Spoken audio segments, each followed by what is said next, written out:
ചരിത്ര പ്രാധാന്യമുള്ള ഒരു വിദ്യാലയത്തിൽ വെച്ച് തന്നെ ഈ ആദരിക്കൽ ചടങ്ങ് നടക്കുന്നു എന്നത് ഏറ്റവും പ്രധാനപ്പെട്ട കാര്യമാണ്. ഇവിടെ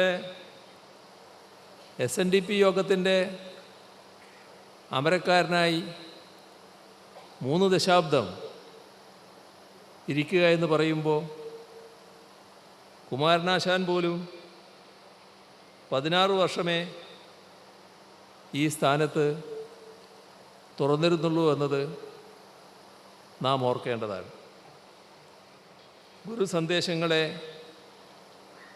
പ്രായോഗിക പ്രവർത്തനങ്ങളുമായി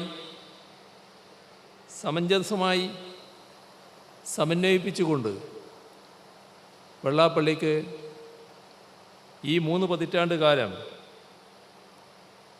ഈ സംഘടനയ്ക്ക് നേതൃത്വം കൊടുത്ത് പ്രവർത്തിക്കാൻ കഴിഞ്ഞിട്ടുണ്ട്.